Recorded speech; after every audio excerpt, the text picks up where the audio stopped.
అందరికీ నమస్కారం. నేను మీ శంకర్ దేవరా. 2024 విశాఖపట్నం ఎంపీ అభ్యర్థిగా పోటీ చేశాను. అయితే ఈరోజు 22వ వార్డులో గంజాయికి సంబంధించిన ఇన్సిడెంట్స్ చాలా జరుగుతున్నాయి. యువత అనేది చెడిపోతుంది.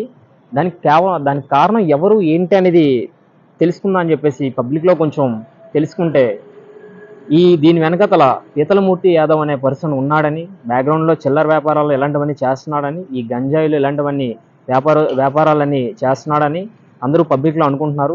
అనవసరంగా ఎవరి మీద నింద వేయకూడదని చెప్పేసి మనము దీని వెనకాల ఎవరున్నారో ఏంటో కనుక్కుందాం అనే టైంకి పీతలమూర్తి యాదవ్ అనే పర్సను భయపడ్డాడో ఏంటో తెలీదు.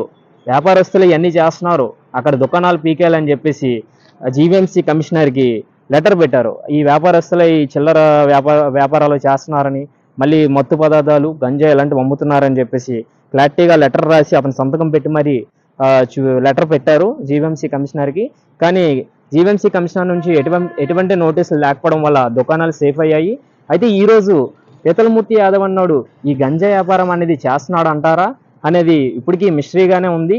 ఎవరికి బయటికి తెలియనంత వరకు అయితే మాత్రం అందరూ పబ్లిక్లో అనుకుంటే మాత్రం ఒకటే, అతను బ్యాక్గ్రౌండ్లో ఎలాంటి వ్యాపారం అనేది చేస్తున్నాడనే అంటున్నారు. అయితే దీని మీద ఈరోజు 11.5 కోట్లు అనేది నార్మల్గా వర్డ్లో ఖర్చు పెట్టానని కూడా మనకి ఆర్టికల్ రాయించడం, ప్రెస్లో చెప్పడం కూడా జరిగింది. అయితే ఈరోజు రోడ్లు అనేవి చూస్తే గుంతలు పడిపోయి ఉన్నాయి. అసలు రోడ్డు వేసారా లేదా ఇవన్నీ ఎవరికి తెలియదు. అయితే ఈ గుంతలు అనేవి తప్పుకొచ్చి చేస్తారో మళ్ళీ రోడ్లు కొత్తగా వేస్తారో అనేది మరి అతని ఇష్టం అది. అలానే లైట్లు కూడా వెలిగిపోతున్నాయి అది ఇది అన్నారు. స్ట్రీట్ ల్యాంప్స్ ఎక్కడ వెలగట్లేదు, అది కూడా ఒకసారి చెక్ చేసుకుంటే మంచిది. అలానే పీతలమూర్తి గారికి ఏంటంటే నేను రిక్వెస్ట్గా చేసిందంటే రోడ్లన్నీ కొంచెం నీట్గా వేస్తే మంచిది. మీరు 11.5 కోట్లు ఖర్చు పెట్టా అన్నారు, ఎక్కడ ఖర్చు పెట్టారో తెలియదు.